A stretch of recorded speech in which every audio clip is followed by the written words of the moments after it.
Yeah, well, first of all, you always have to remember that there's always another level up from where you are. No matter how much you've accomplished or what you've done, there's always another level up. And so that'll allow you already to keep trying to find ways to get to better, like to get to your best. Welcome to For the Long Run, the podcast exploring the why behind what keeps runners running long, strong, and motivated.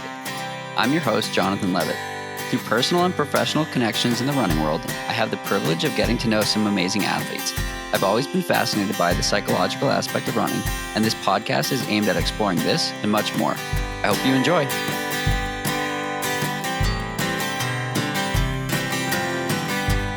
This week's episode is sponsored by PickyBars. I've been a customer of their real food-based bars since their early days, and they get better and better every year.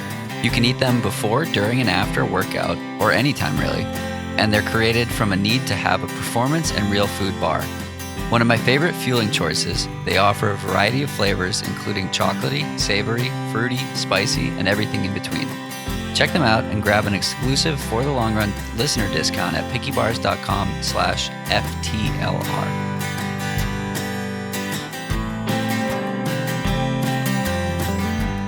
Have you guys heard of Beam?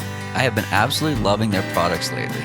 Beam is a CBD company that's making waves in the running world by offering products that combine THC-free CBD with other high-quality ingredients. It was founded by two ex-professional athletes with the idea that everyone should have the chance to experience what better feels like. Whether you're sore or stressed, Beam is key for recovery and self-care. Try it for yourself with 15% off using the code FTLR from beamtlc.com. I recommend Beam Dream Powder or the Focus Capsules.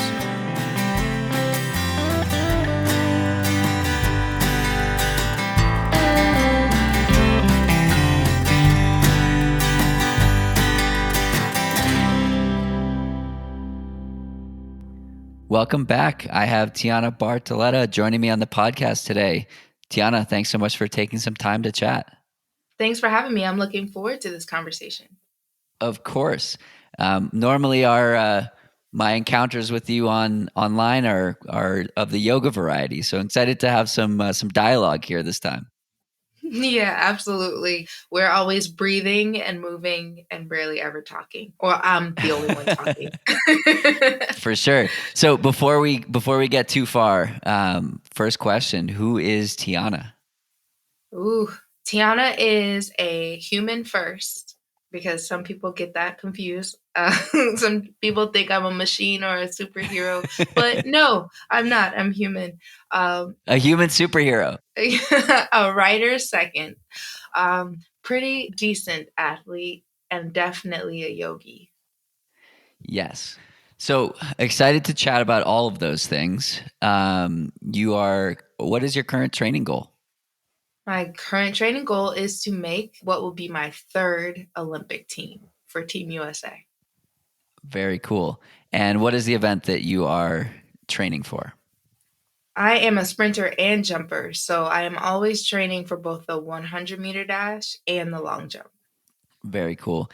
So the goal of this podcast is exploring the why and helping to understand like what has allowed you to be successful and what fuels this desire to keep getting better. And I love following you on social media because your whole vibe is like the pursuit of better. It's not winning. It's not being the best in the world. It's like, how does Tianna wake up and get better today? And whether it's dancing in between sets of deadlifts or whether it's jumping far or whatnot, you infuse this fun aspect into your training that we don't get to see a lot of with other elite level athletes. And it reminds me of a conversation I had with Aisha Pratt-Lear on the podcast, who's a mid-distance runner, and she's 30 years old. And she said, I wouldn't still be in the sport if I weren't having fun every single day. And she's having so much fun that we had to reschedule our first podcast because she was out getting mimosas after her teammate Corey McGee ran an 800-meter PR in training. And so it's just like this vibe that you bring to training is fantastic. And so first, thanks for sharing that. And second, has it always been that way for you? I'm so glad you asked that final question because I was sitting here like, oh, I'm really happy that that's the takeaway, but absolutely hell no. This is a recent development. That has not been my experience in this sport at all. In fact, you can ask anybody who works closely with me what the worst thing to say to me before a competition is. And the absolute worst thing you can say to me is go out there and have fun, because I hate hearing that because for so long that situation is not fun for me. That's not fun. It's like I have to get out there and not let people down, not let my sponsors down, not give them a reason to reduce me. All of these different things that were making it not fun for me to be competing and training every day. Now, there's a lot of freedom that comes with not having a shoe apparel company sponsoring you, because you don't even have that weight over your head. Like, sure, you don't get huge bonuses for good performances, but like, I do a good job of celebrating myself, as you can see from my videos and stuff. But I really love not having that, you know, this is how you'll be punished if you don't do well.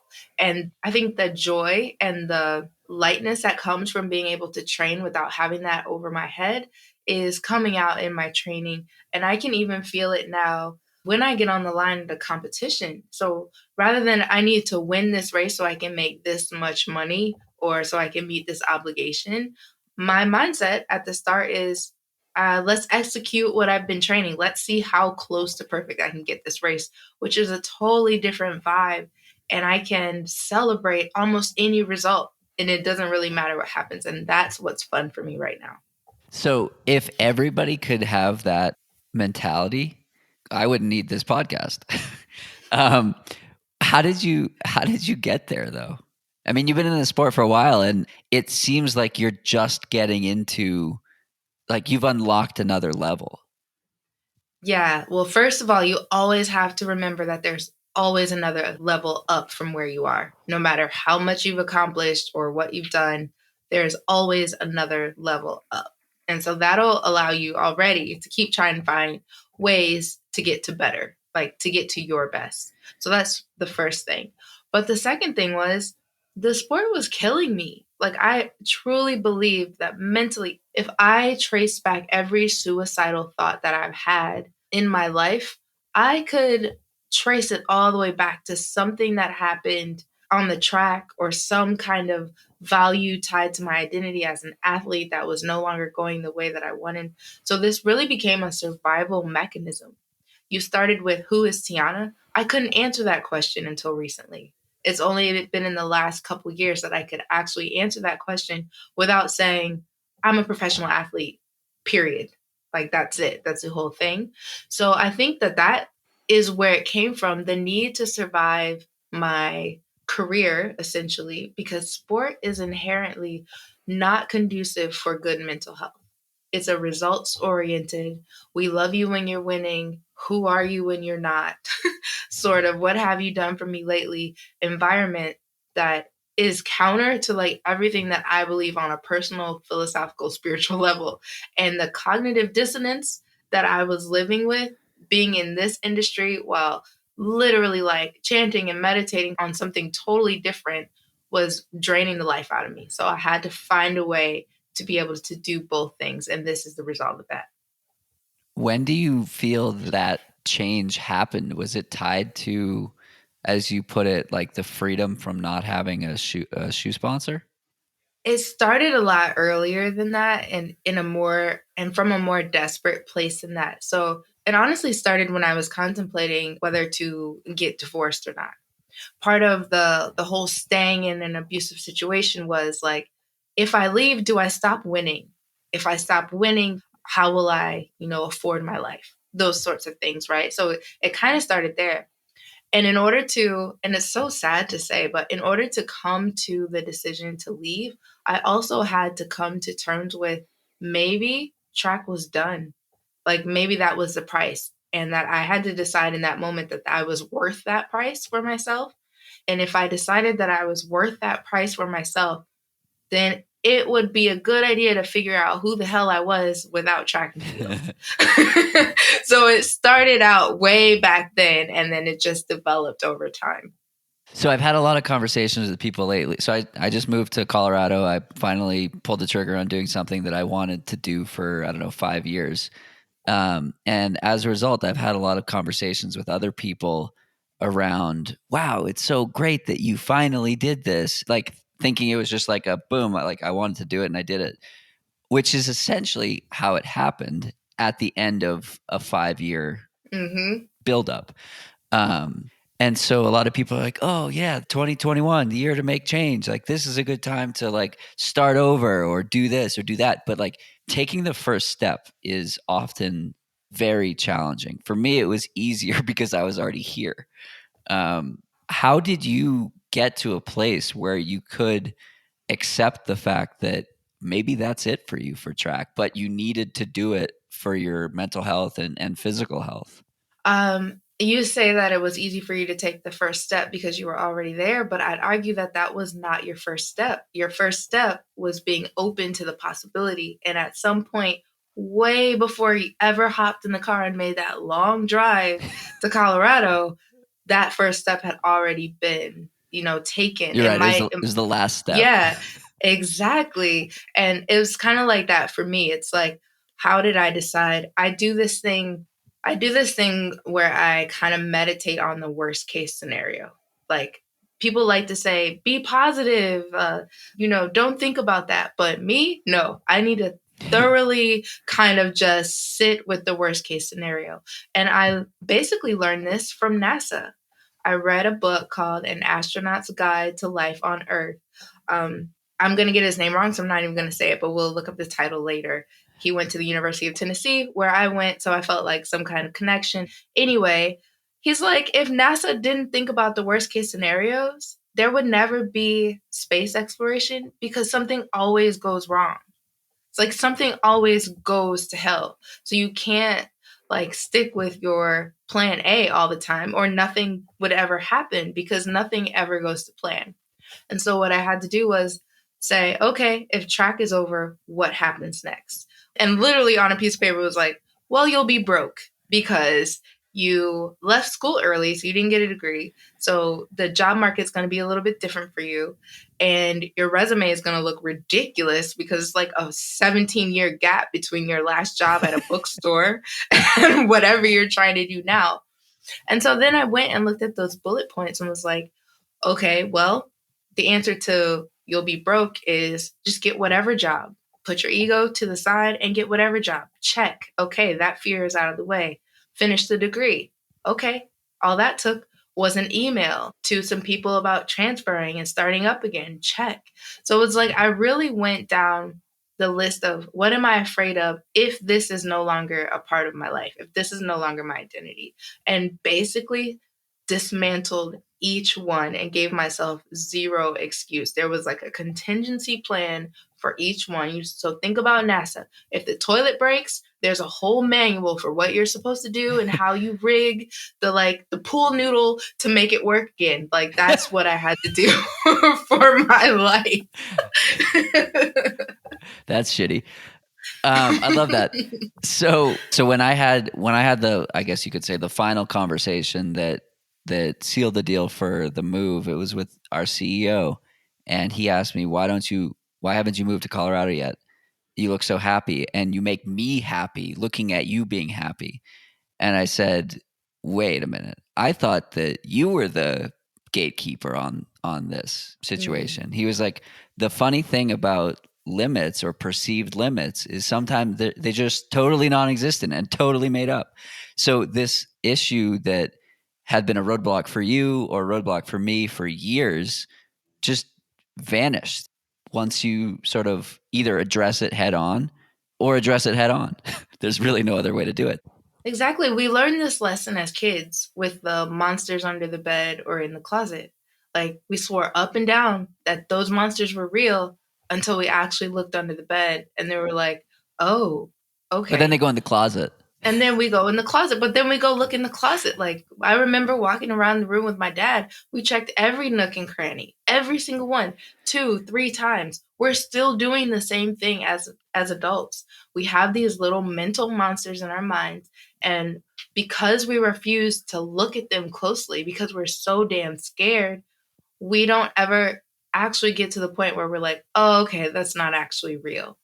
And you gotta lean into those things. And that's kind of what you did. The limitations are definitely perceived. There was like no gun being held to my head keeping me in that marriage. And yet I strongly 100% believed I could not leave. But physically, I could have left, you know? So, like, it is a very real thing. But we cannot be afraid to just look for the monsters. And that way, I mean, some monsters honestly will end up being real, but most of them aren't.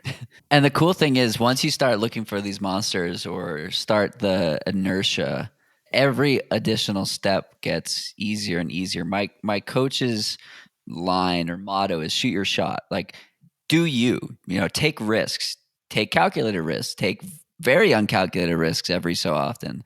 And it's a muscle. As you do it more, you sort of desensitize yourself to risk taking. And again, don't be, you know, willy-nilly with, oh, I'm going to do this and do that. But like he talks about it from a dating standpoint, from a life standpoint, relationships, jobs, like all of these things. As we talked about, the first step is challenging. The second step is hard. The third step, you know, it gets easier and easier and easier as you continue to flex this muscle. Exactly. I call it radical resilience. You just got to keep practicing that. And then you learn each time, like, oh, I can come back from that. I thought that was the worst thing ever, but no, I'm still here. So then you move on to the next thing. Radical resilience. I love that. I just wrote it down. Um, where did that motto come from? It actually came during the process of, I think, writing my memoir, which I started years and years ago. I started writing it like in secret, thinking no one would ever see it. But you know, we all do that. We all do that, those sorts of things. We all have that one notebook. So it was a self examination of my life, right? Because part of me was writing it like, oh, look how horrible my life has been. Like, why is it like I'm just basically existing from one tragedy to the next? Is where I was. That was my mentality when I started writing. Like, I need to document this shit for, like, For I need to put somebody. it on paper.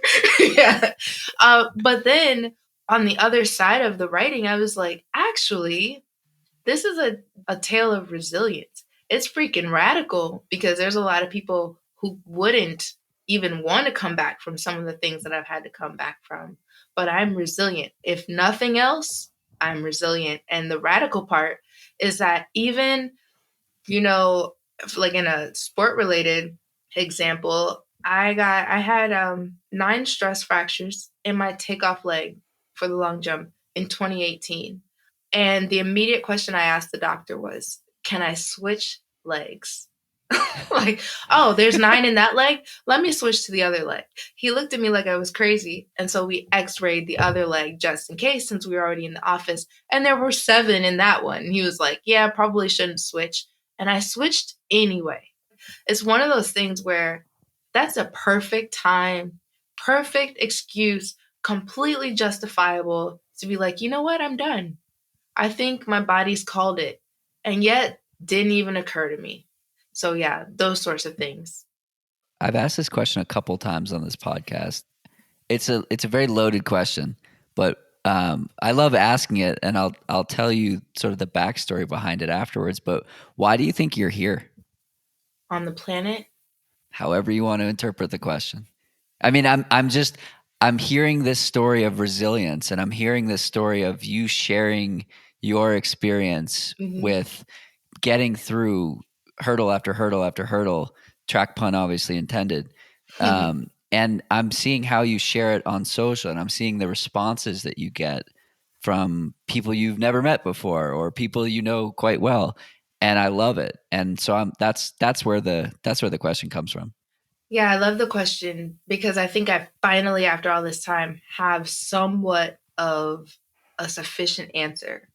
And so, like, for the longest time, I was very much, why me? What have I done to deserve this life? Right. But now it's like, I hate it's gonna sound horrible, but like it had to be me because I'm the only one I know crazy enough to survive this life and live to tell the tale and is willing to be like, okay, hold on. Let me tell you what happened, how I got through it, Like, I've been through so much. I can almost hold space for almost anybody who's gone through anything, and be just like, without even speaking, represent surviving that thing because I've already lived it. And so, in a lot of ways, although I would, the pain and suffering has been huge. Um, I appreciate that I've gone through that and can possibly spare someone else before they even get to that point, or hold space for someone who's going through that point, or be a light for someone who's unsure that they can survive it. Because clearly I've survived it. And not only have I survived it, I figured out how to win 9 medals along the way. So there's like, at this point, no excuse for you not to believe that it can't be done. Like, I'm a living example. And I'm not saying you're going to go out and win the Olympics. I'm saying you can go make your own podium. Like, you can get through it and you can thrive. I love that so much. So the reason I started asking this question, um, so in 2019, my grandfather declined dramatically from Parkinson's and died in September.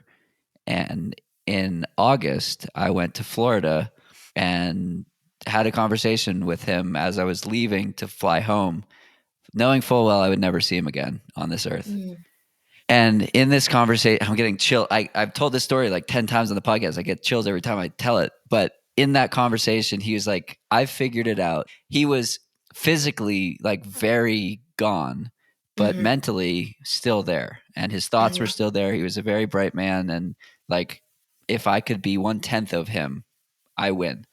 He said, I figured it out. The purpose of life is to leave this world a better place than when you entered it. And I've done that. And I'm proud of my family, and I'm proud of being the patriarch of this family, and everything that I've built. A very empathetic man, and you're living that. Like, you're living out exactly what he has, 85 years later, decided was his understanding of the purpose of life. And I love this.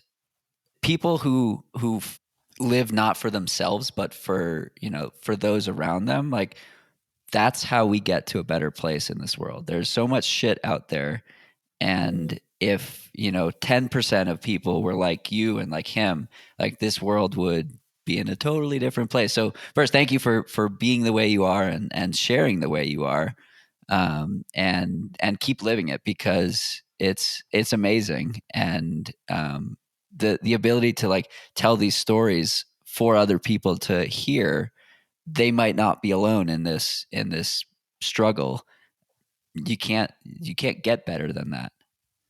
You're going to make me cry. Because first, that story was incredible. And I can't imagine what that must have felt like. Like, because goodbyes aren't usually final for us. So I have no idea what that felt like for you. But yeah, you have to be of service. Like, we all have gifts in many different forms, but we all have at least one. And it's not meant for us to sit on and keep to ourselves. And this is where we get it wrong. We think that being of service means, you got to be the Olympian with the platform and then use it for good. But being of service also means, like, you make handcraft goodies with so much love and you take them to the farmers market, and when you ask someone who stopped at your table how they're doing, you wait and listen for an answer and care about the response. Like, that's being of service. That's using your gift in a way that connects with other people. And we get so caught up in things needing to be profound that we forget that very little thing. We all have something, and it doesn't have to be huge, but we all have something. Those little interactions can be so meaningful. So I just did a podcast with my friend Erin Bailey, and she talks about good morning runs, where she will say good morning to literally 100% of people she passes. And she's like, whether it's the garbage man or the, you know, whoever it is that she passes, or another runner or whatever. She's like, sometimes it gets me in trouble because, so she's from North Carolina. She's just like, my hospitality sometimes comes across as flirty, so it gets me it gets me in trouble Mm, sometimes. And so I told her a story about one of these like little tiny interactions that like made my week. So back last April, or it wasn't April, it was October, I guess. So I was living by myself, I wasn't seeing anyone physically or literally. And I was on a run. I was doing my long run. I had a tempo in it. And I'm running out to jump onto the Boston Marathon course. And it's like 45 and raining, like almost the worst possible weather besides 35 and raining. And I'm running down Beacon Street, and dude in a I think it was like a Penske truck just shouts out the window like, "Looking good, brother." I'm like, "Thanks, dude." Like, gave him a thumbs up, and then we just leapfrogged like every traffic light. And I started running faster because I was getting into my tempo. He kept shouting out the window, like encouraging things to me, like for 3 minutes. And it literally made my week because I hadn't interacted with another human face to face in a week. And he didn't know that that was the best part of my week. I did. Mhm. But we have these opportunities all the time to say hello to someone, ask them how they're doing, and actually care about the answer. Yeah. Um, I've said before, like the best people are the people who ask, "How are you doing?" and either don't accept good as an answer or like are really asking because they want to know. Yeah, and I throw so many people off by saying, "I'm well, how are you?" And then they say, "Okay." And they think it's just, small talk in passing. I'm like, "Wait, wait, wait. Okay, what's up?" And it might be complete strangers actually. And it's amazing that when you do that even for a complete stranger, they will tell you.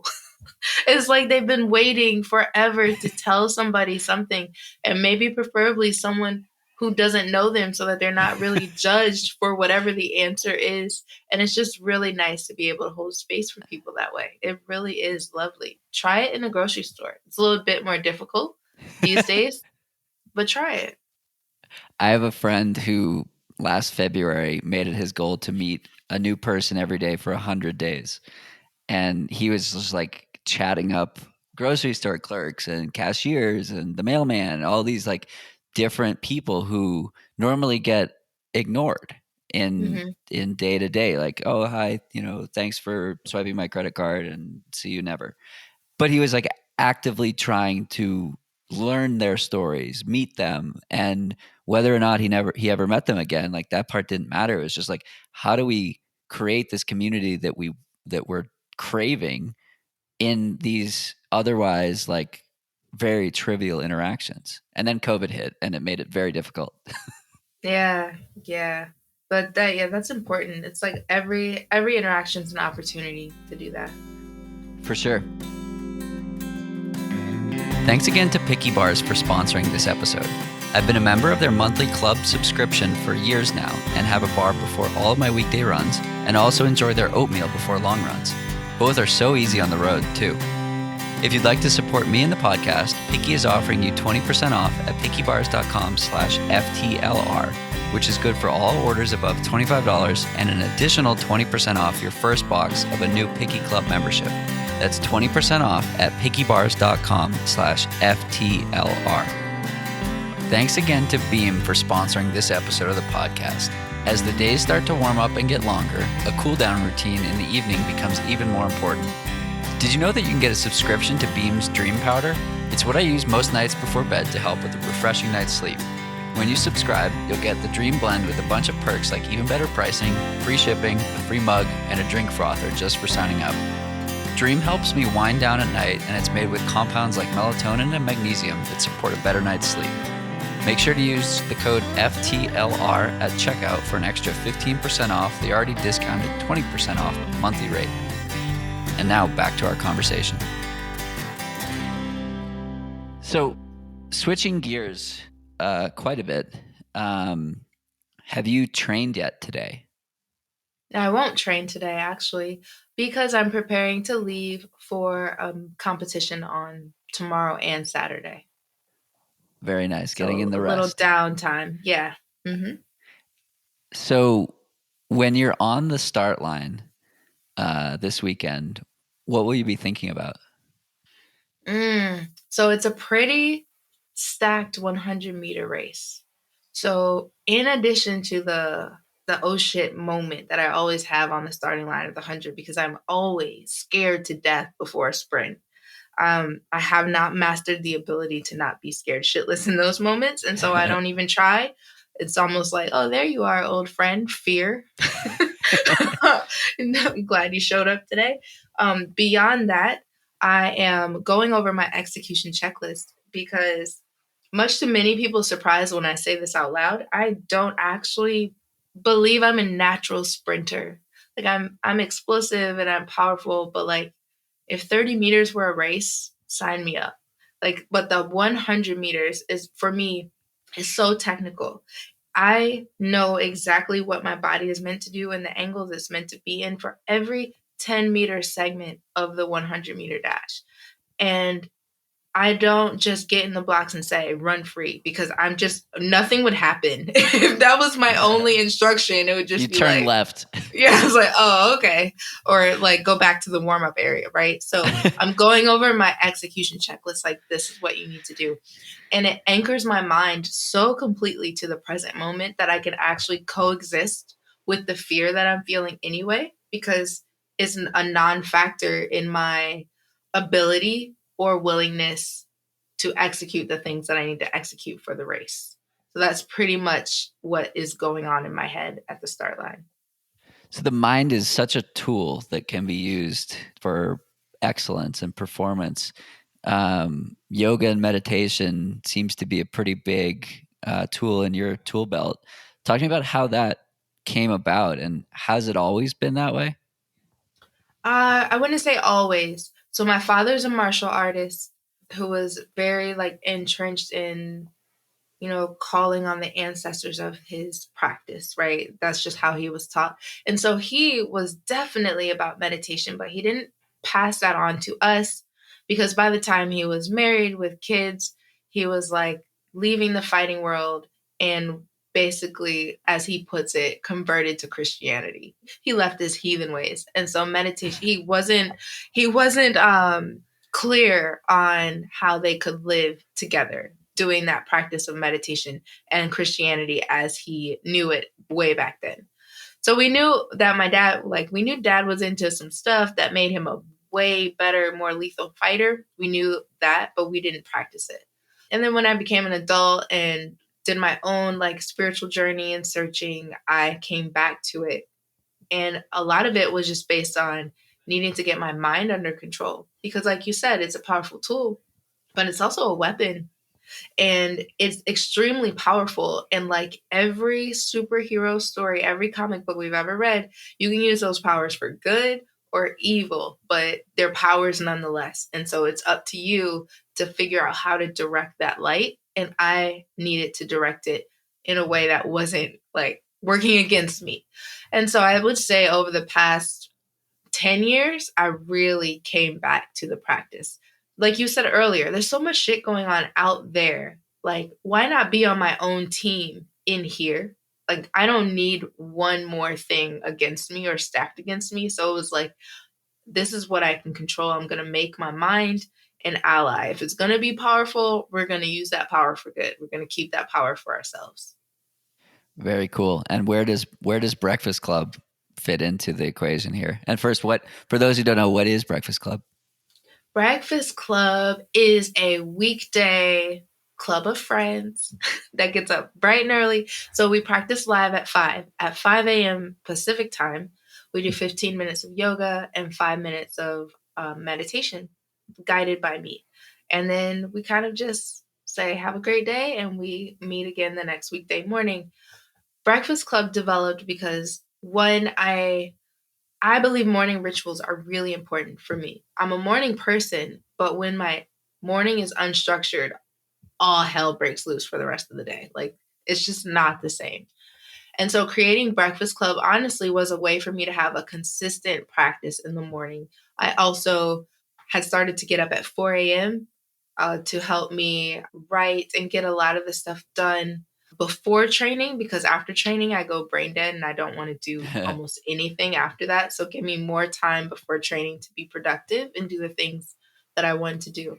And so I decided I'm going to be up doing this anyway because I do a body scan every morning. I meditate every morning. Why not share this practice with other people, especially the people who are like, I just need that little nudge. The people who are like, yeah, I really should do, but like, not really. I need that extra That push. was It's like, me.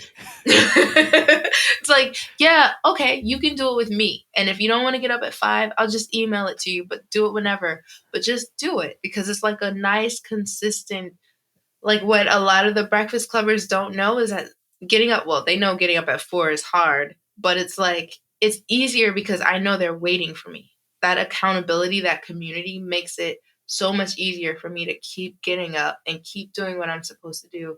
And that's what I learned over the last year was so important because shelter in place and COVID threatened every athlete's identity.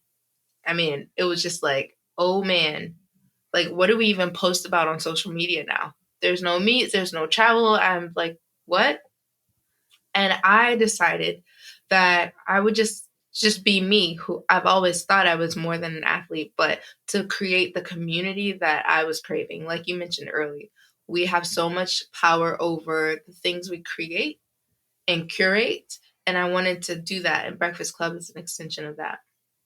Very cool. It was much easier to attend when I was on the East Coast. And it was Mm, 8 a.m. And it was like, all right, I'll wake up, do a little work, and then like jump into some yoga and meditation. And here it's 6 a.m., which is basically as I'm opening my eyes for the first time. You talk about social media. You are good friends with Steph Bruce, yeah. who is one of my favorites on social media in terms of how she shares the whole journey and not just the highs. Talking about your own social media presence, and you said like COVID made it challenging, and so you leaned into you as a human versus you as an athlete. How do you approach? Right, this is something I've thought a lot about. Like, who cares? Like, why do people care that I go for a run every day? Like, Hmm. why does that matter?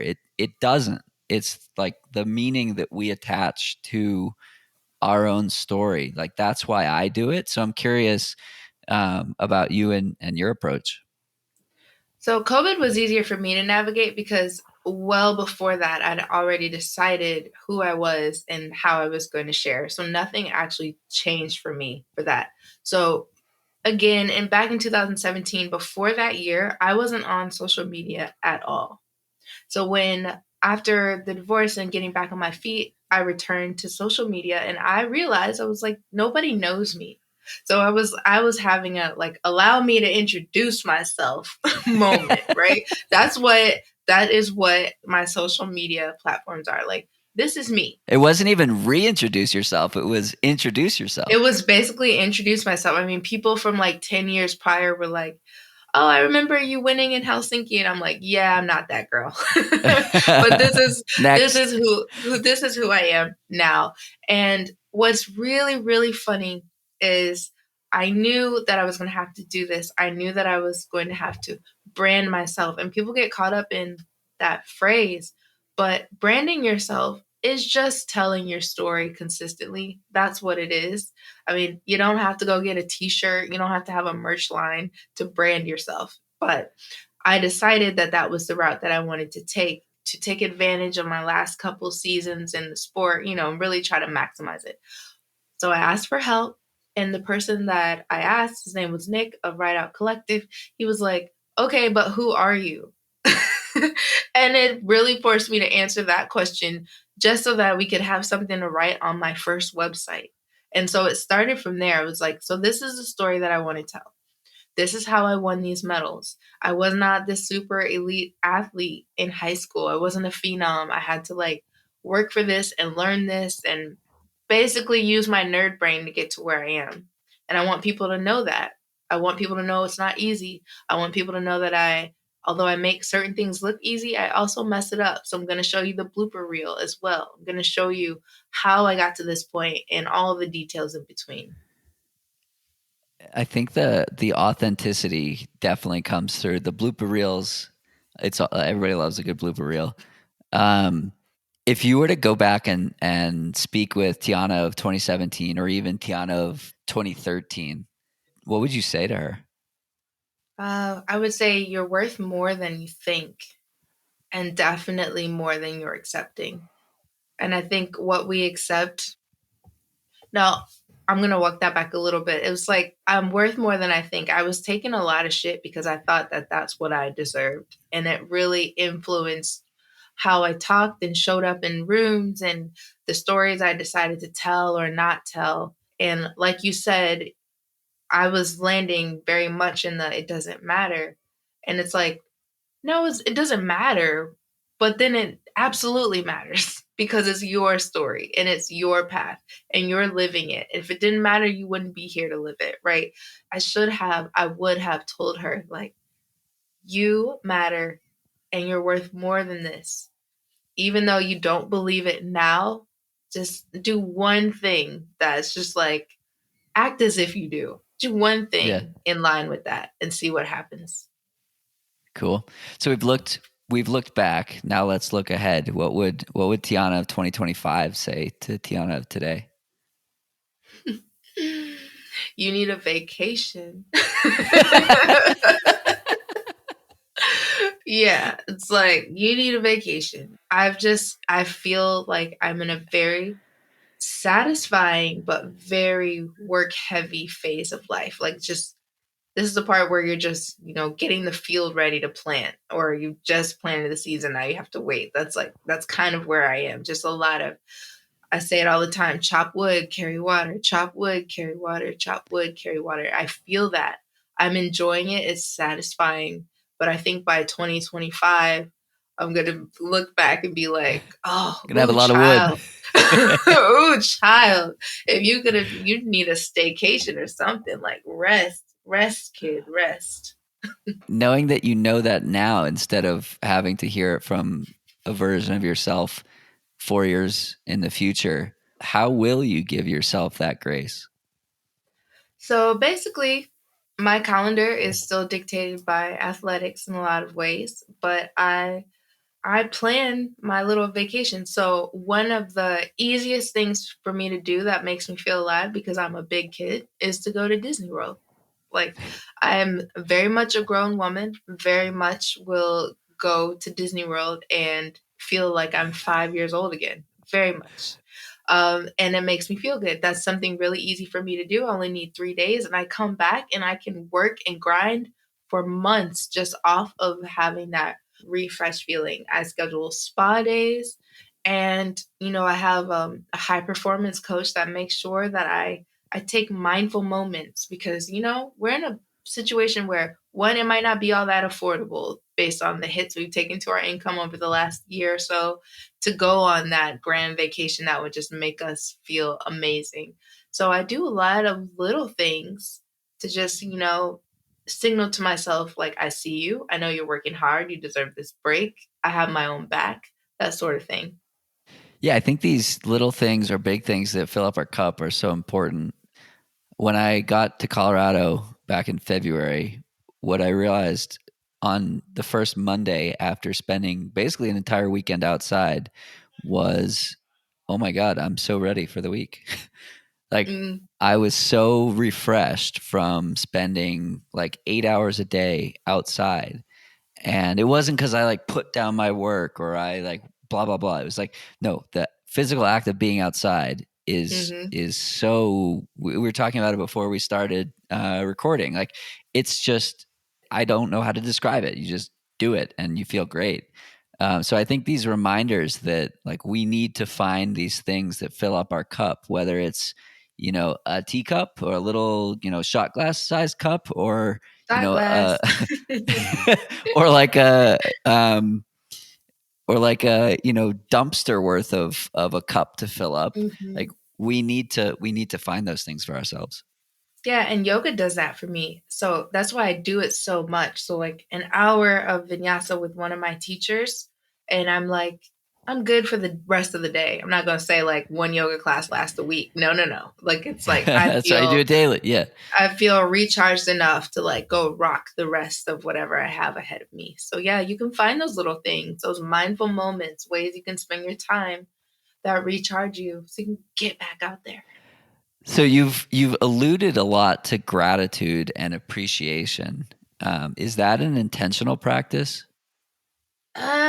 I don't think so. And the reason I say that way is because for whatever reason, anytime someone suggests I keep a gratitude journal, like something in me cringes. Like, no, I think because I wanted to feel more organic for me. So I think it just comes from, I think it's when you've gone through some shit and you've worked to get back, you kind of see all the help you had along the way. You kind of see where the universe or God or however you see it has like shown grace or gave you a blessing exactly when you need it.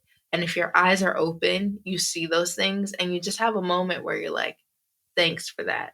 And that is kind of like constant for me. So it's not really intentional because I'm not thinking like I need to express gratitude for this thing, but it definitely developed as I began to just be more open and just see things as they are. And if you can see something as it is, you can appreciate it. It's more easy to appreciate it.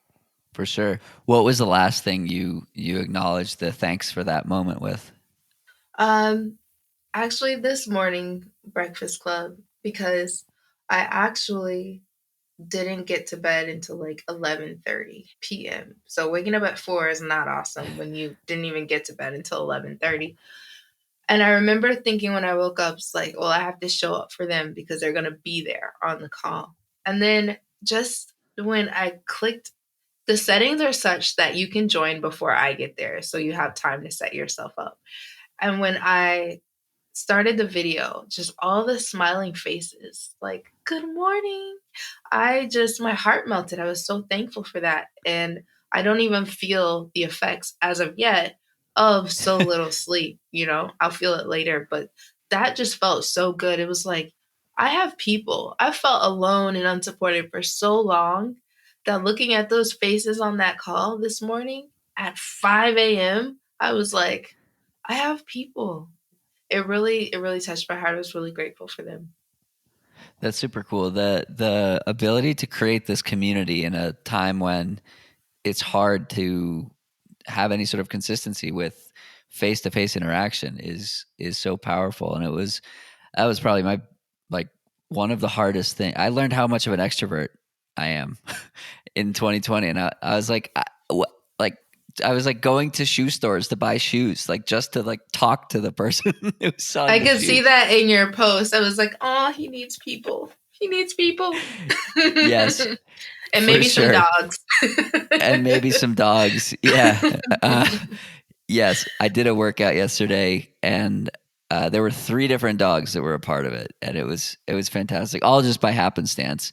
Oh. My last rep was 1 minute hill, and I turned around right as 2 dudes were walking 2 separate dogs, and both dogs chased me up the hill, and it was fantastic. Aw. Yeah, I got chased up a hill once by a dog. Their owner was mortified. I was like, let's go. Yeah. Yeah, the guy was like shouting at the dog, like thinking it was like thinking I was running because I was scared, and I was like, "Oh my Yeah. god, the Saint Bernard is chasing me up Mount Sanitas. This is like the best thing in the world." Right. Like, dang, where's the camera when I need Seriously, I was like fumbling with my it? vest. I was like, "Is that my GoPro or my hand sanitizer?" And it was the hand sanitizer. Yeah. Oh, missed opportunity. So switching gears from Saint Bernards and hand sanitizers, talking about balance, I like asking this question on the podcast because people go one of 2 ways with it. They either say, here's how I achieve balance, or I think balance is wildly overrated, and here's why. So I'm curious where you fall on that spectrum. Yeah, like, no, there's no balance for me. I honestly don't believe balance is required if you're committed to being present. Oh, I love that. Because there's an element of like removing yourself from a situation like mentally because like you're thinking about all the other things that you have to do. But like if you're just right here right now, there's no imbalance. Like this is just what we're doing. We're here together on this podcast right now. I feel 100% invested, not drained. My mind and body are doing the same thing. So I'm not wasting any brain power doing all this other, astral projection about what's going on later today. I'm just right here. And then when this ends, I'll just be right there. And like, so I don't really need the balance, like beyond making sure I don't miss appointments on my planner, and do the things that I'm obligated to do as a functioning adult in this society. I just think being present is the key. I don't need the balance. When you're with your kids, you're with your kids. If you have to work, you're at work. You don't need to sit in that moment and be like, I can't be fully here because I have to figure out how to be over there and do that thing over there later at some other point in time. Maybe that's why I love podcasting so much, because I'm normally I'm very easy to distract, and like I have ADHD, and like I struggled with that as a kid growing up. But in like this medium, it's just us. And I mean, there are thousands of people that are listening to this now, but it's just like there's nothing else going on. And I don't have that in my life anywhere else, where I'm either checking my phone or I'm standing in line or I'm running and I'm looking at dogs and I'm like doing this and Mm-hmm. doing that. And these moments where it's like forced presence is so powerful. And like, where else do we have the opportunity to spend an hour talking with someone where you are the only focus and I am the only focus, and we're not distracted by anything else? I think that's why I love it so much, or one of the reasons. Yeah, and you created that. And like I create that space for myself on a yoga mat or when I'm reading a book or, so like the imbalance is when I have the book, but I'm scrolling on Twitter. That's not balance. That's just being all over the place, right? And so when it comes to balance, I just think get present, just be wherever you are. Very cool. Well, I could have this conversation for hours and be present for hours, but I think my last question to you is, and thanks so much for taking some time to chat and sharing all of this amazing wisdom and your learnings over the years. My last question is, what do you wish people knew about you that you don't think they do? That one's hard because like my whole social media campaign is like, get to know me. Hmm. I'm always hoping that someone will share like a strange talent that they have, that like I can play the piano with my feet or something, like something Yeah, weird like that. I don't really have any strange talents. I'm trying to think. Well, maybe you picked up on this lately, especially lately as like my joy is like it's like spilling over. But I am extremely goofy. Like extremely. Look I at her am Instagram videos. I am I am childish, petty, and goofy. An amazing combo. I'm not a great prankster, but I'll try it. And I Amazing. think it's just such a contradiction from what you see from me, like when I'm on a runway or at the starting line.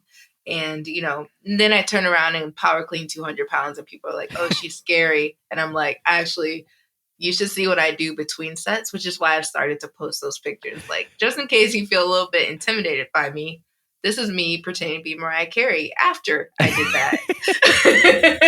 Well, that. the joy is contagious. So please keep doing it. Thank you for doing what you do and sharing it in the way that you do. For those who don't follow you yet, where can we find you on social media? Yep, I'm on Instagram at Tianna.Bartoletta. Follow me there, or on Twitter at TI Bartoletta. Awesome. Well, thanks so much for taking some time to chat, and excited to hopefully see you sometime later this year. Thanks for having me, Jonathan. Of course. That's it for today's episode. Like many long runs, it's sad when it has to end. I hope you join in next time on For the Long Run, and in the meantime, happy trails. If you enjoyed this episode, it would mean a lot to me if you shared it so that others can find it and enjoy it too.